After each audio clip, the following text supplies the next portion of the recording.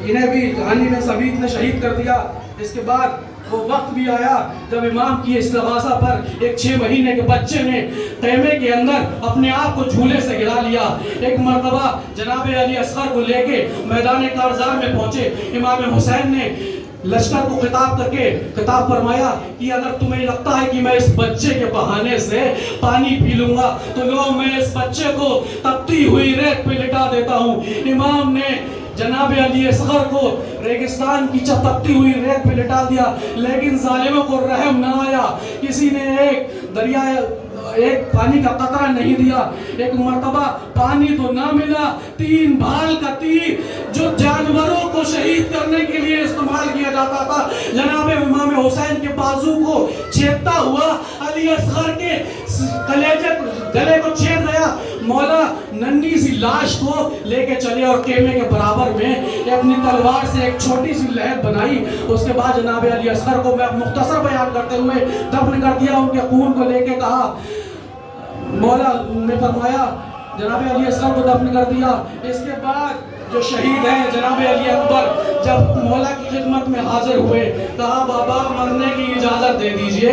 جناب مولا امام حسین فرماتے ہیں، بیٹا میں تمہیں کیسے مرنے کی اجازت دے دوں جب میں چاہتا ہوں کہ میں اپنے نانا کی زیارت کر سکوں، میں تمہارے چہرے کو دیکھ لیا کرتا ہوں۔ ایک مرتبہ جناب امام حسین سے اجازت نہ ملی تو اپنی پھوپھی کے پاس پہنچے، کہا پھوپھی اماں ابا بابا مرنے کی اجازت نہیں دے رہے ہیں۔ ایک مرتبہ جناب زینب نے فرمایا، بیٹا میں تمہیں کیسے مرنے کی اجازت دے دوں، 18 برس چکیاں پیس کے پالا ہے۔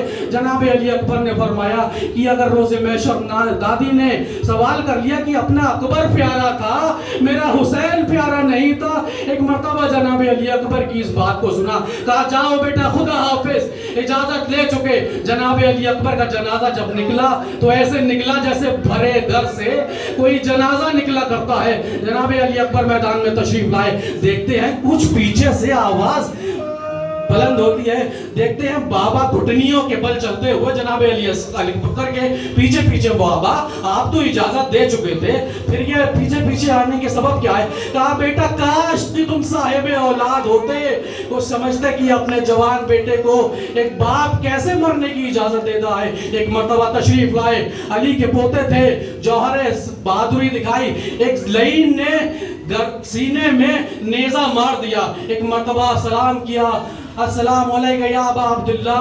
مولا تشریف لائے، دیکھا جوان بیٹا ریتی پہ تڑپ رہا ہے۔ مولا نے یا علی کہتے ہوئے نیزے کو نکالا، دیکھا نیزے کے ساتھ علی اکبر کا کلیجہ باہر نکل آیا۔ مولا فرماتے ہیں جناب بابا در خیبر اکھاڑنا آسان تھا، جوان باپ کے جوان بیٹے کے سینے سے برچی کا پھل نکالنا مشکل تھا۔ آئیے آزاد زیارت کیجئے جناب علی اکبر کی۔ جناب علی اکبر کے بعد وہ وقت بھی آیا کہ مولا عباس جناب عباس ایک مرتبہ بچوں کی التش کی آوازوں کو دیکھتے ہوئے مولا کی خدمت میں حاضر ہوئے، کہا بابا، کہا بھیا اجازت دے دیجئے کہ میں پانی کی سبیل کر سکوں۔ جناب عباس کو اجازت نہیں ملی، لیکن صرف پانی کی سبیل کی اجازت ملی۔ ایک مرتبہ میدان میں آئے، نہر القمہ پہ قبضہ کیا، چلو میں پانی کو اٹھایا لیکن پھینک دیا۔ سکینہ کا چہرہ نظر آیا، بھتیجی سے بہت محبت کرتے تھے۔ ایک مرتبہ جب واپس آئے، بھاگی ہوئی فوجیں پلٹ آئیں، ایک لعین نے ایک لعین نے بازو پہ ایک ایسا تیر مارا، ایک شانہ قلم ہوا۔ اس کے بعد ایک تیر آیا جس نے مشک جو تھے چھید دیا، مشک سے پانی کا بہنا تھا۔ مولا عباس کی سانسیں بھی اس مشک کے ساتھ نکل گئی۔ ایک مرتبہ مولا حسین تشریف لائے، پر فرمایا کہ جب سے پیدا ہوئے ہو مجھے بھائی نہیں کہا ہے۔ ایک مرتبہ بھائی نے بھائی کو بھائی کہا اور مولا عباس کی روح پرواز ہو گئی۔ آئیے حضرات، اس کے بعد علم لے کے امام حسین خیمے کی طرف تشریف لائے۔ سکینہ نے بچوں سے کہا دیکھو میرا چچا پانی لے کے آ رہا ہے، لیکن جب خون میں لپٹے ہوئے علم کو دیکھا تو سکینہ کی آس ٹوٹ گئی۔ آئے وہ علمدار جو لشکر کا بھرم تھا، جو سیدانیوں کے پردے کا بھروسہ تھا، وہ اب نہیں ہے۔ آیا ہے تو خون میں ڈوبا ہوا علم آیا ہے۔ جب امام جناب عباس بھی شہید ہو گئے تو اب مولا نے آواز دی کہ عباس مر گئے، علی اکبر جدا ہوا، ہائے رے بے کسی حسین. فرمایا عباس مر گئے، علی اکبر جدا ہوا، ہم سے کسی نے یہ بھی نہ پوچھا کہ کیا ہوا. ایک مرتبہ نواسہ رسول کا تابوت آپ کی نظروں کے سامنے آنے والا ہے. عزیزان محترم، نواسہ رسول کے تابوت کی زیارت کیجئے گا. حسین جب کے چلے بعد دوپہر رن کو، کیفیت کو شاعر نے ان الفاظ میں بیان کیا ہے کہ حسین جب کے چلے بعد دوپہر رن کو، نہ تھا کوئی جو سنبھالے رکاب توسن کو. ارے سکینہ جھاڑ رہی تھی ابا کے دامن کو، حسین چپ کے کھڑے تھے جھکائے گردن کو. ناصرہ تھا کوئی شاہ کربلائی کو، فقط بہن نے کیا تھا سوار بھائی کو.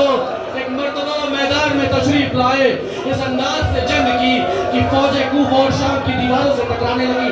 ایک مرتبہ رجس پڑھتے جاتے ہیں، تم نے میرے عباس کو شہید کیا، میری جنگ دیکھو. تم نے میرے قاسم کو شہید کیا، میری جنگ دیکھو. تم نے میرے جوان علی اکبر کو شہید کیا، میرے جنگ کو دیکھو. 3 دن کے پیاسے کب تک رہتے؟ ایک مرتبہ آسمان سے آواز گونجی، اے نفس مطمئنہ پلٹا میں تجھ سے راضی ہوں.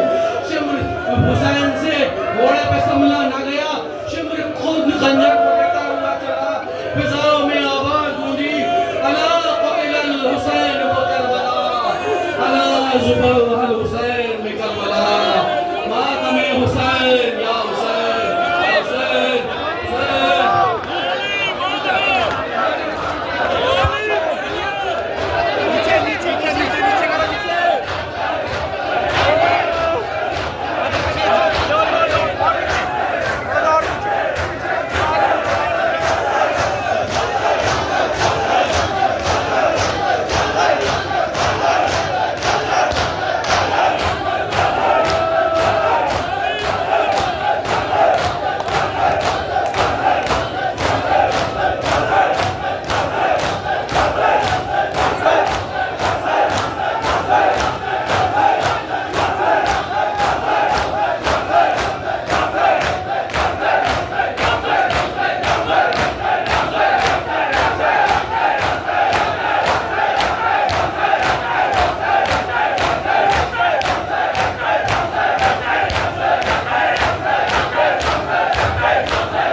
Hussein!